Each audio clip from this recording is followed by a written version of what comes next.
Before watching the video, don't forget to subscribe the channel and enable bell notification to never miss an update from us. Hello everyone and good morning all of you. This is Ashima Shukla, your current affairs and banking awareness faculty on Entri platform, and in this session we are going to talk about all the major news events that have taken place in the past days. The discussion is going to involve all the major news events, and I'm going to give you more of a highlights for all the major news events so that you can make your notes efficiently. For those who want to practice questions, for them we have a free live quiz which happens on Entri app.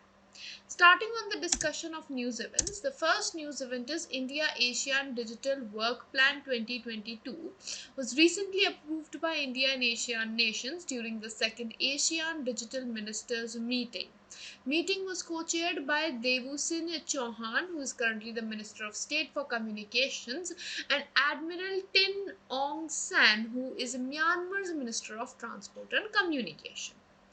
Indian Renewable Energy Development Agency IREDA signed MOU with Goa Shipyard Limited to offer technical and financial expertise in developing rooftop solar power projects. Now, this agreement has happened to provide assistance to GSL by IREDA for the techno-commercial expertise solutions regarding it.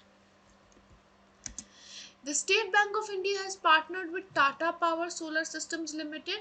SBI has also framed a dedicated centralized processing cell called Surya Shakti Cell for the same to strengthen the solar power projects by making financial arrangements. Cell is set up in Ballard Estate in Mumbai, and in this the loan is going to be provided with a maximum capacity of 1 megawatt. Chennai Super Kings has become country's first sports unicorn as its market capitalization has touched a 7600 crore rupees. Its share in grey market trading in rupees 210 to 225 price band. It has more market capitalization than its parent entity called India-ASEAN. Torgya festival was recently celebrated in Arunachal Pradesh in the Tawang Monastery. Now, Torgya festival is basically a festival of Arunachal Pradesh, and it is a 3-day traditional festival which is held in Tawang Monastery by the Monpa community. The community is Monpa community, and it is to welcome a healthy and prosperous new year, or you can say it's their new year. India's first geopark was approved by Geological Survey of India, Ministry of Mines. It will be set up at Lamheta village situated in the banks of Narmada River in Jabalpur, Madhya Pradesh. Funds of 1.30 crore rupees are sanctioned for formation of geopark on 5 acres of land. Total cost of the project is 35 crore rupees. Vedanta has partnered with Union Bank of India with a facility of 8,000 crore rupees at 7.75% to take over the majority of syndicated facility. Now, in 2020, Vedanta had tied up for 10,000 crores with SBI as a lead bank at a running cost of 10.5%. Lieutenant General G.A.V. Reddy was appointed as the new head of Defence Intelligence Agency. Hrithik Roshan was appointed as brand ambassador of Rummy Circle by Games 24/7. World's first hydrogen-powered flying boat will be launched in Dubai, UAE. The name is going to be the JET, which will be launched by the JET ZeroEmission, which is a firm based in Dubai. It will have cutting-edge characteristics and has been built with advanced technologies. It can fly in silent mode over the waters at a cruising speed of 40 knots and carry about 8 to 12 passengers at a time. As per CRISIL, India's real GDP growth will be at 7.8% in financial year 23. This is in comparison with 8.5% which was projected in the economic survey.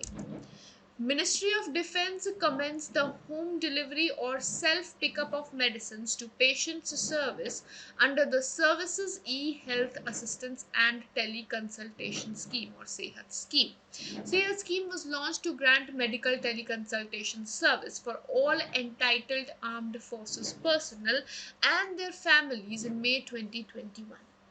2022 Odisha Open Badminton Tournament, in which men's single was won by Kiran George, women's single was won by Unnati Huda, and the tournament was organized in Nehru Indoor Stadium in Cuttack, Odisha. Grandmaster Magnus Carlsen won in Wijk aan Zee, Netherlands with a round of spare. World champion defeated Fabio Caruana and now leads the 2022 Tata Steel Chess Tournament by a full point. Samsung Electronics has surpassed Intel to become the world's leading chip maker by revenue in 2021 as per the recent Counterpoint Technology Market Research. World's largest canal called Zeeslus Ismuddin was inaugurated at Ismuddin in the port of Amsterdam, Netherlands. It's a 500-meter long and 70-meter wide canal lock. On the occasion of World Wetlands Day, Government of India has added two new Ramsar sites called Khijadia Wildlife Sanctuary in Gujarat and Bakhira Wildlife Sanctuary in Uttar Pradesh. These are the two new wetlands that have been added, and with this addition the total network of Ramsar sites is now 49 Ramsar sites covering an area of 10,93,636 hectares, which is the highest coverage in South Asia. Aravalli Biodiversity Park in Gurugram, Haryana has been declared India's first other effective area-based conservation measures site. International Union for Conservation of Nature IUCN gives OECM tag to those areas which are not protected but still support rich biodiversity. The tag designates area as a biodiversity hotspot on an international map. Indian Institute of Science, Bengaluru has installed and commissioned Param Pravega, one of the most powerful supercomputers in India. It is also the largest supercomputer in an Indian academic institution. It has a total supercomputing capacity of 3.3 petaflops, and where one petaflop is equal to a quadrillion. Now, supercomputer has been designed by Center for Development and Advanced Computing under the National Supercomputing Mission. Reserve Bank of India has cancelled the license of Independence Co-operative Bank Ltd in Nashik, Maharashtra, effective from 3rd of February, and this has happened for the reason that there is no adequate capital and earning prospects of the bank. Export-Import Bank of India or Exim Bank has extended a line of credit of $500 million to Sri Lanka on behalf of Government of India. The fund is going to be used by the island nation for the purchase of petroleum products. State Bank of India has signed a tripartite Memorandum of Understanding with Indira Gandhi Centre for Arts and National Culture Fund of Ministry of Culture for development of Atmanirbhar Bharat Centre for Design at L1 Barrack Red Fort in Delhi. SBI will sponsor the project under CSR with a contribution of 10 crore rupees for the implementation of the ABCD product. Main objective of ABCD project is to highlight, promote and celebrate the products that have geographical indication sign to give a boost to economic value addition to the GI products from India. And SBI is going to sponsor this project with a contribution of 10 crore rupees in the implementation. US was India's top trading partner in the calendar year 21 with a trade of 112 billion US dollars. US is followed by China on second. Value of trade under India and China was 110.4 billion US dollars.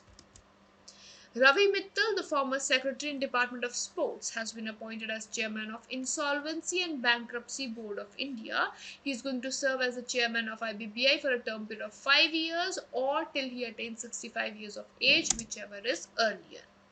Former RBI Governor Urjit Patel ji has resigned from the post of non-executive and independent director of Britannia Industries Limited with effect from 31st of January. Now, he is already the vice president at Asian Infrastructure Bank, and due to certain timing limitations, he has signed the resignation. Startup named Dukaan has partnered with Simple. Dukaan supports small and medium sized enterprises to form online stores and sell products in an online manner.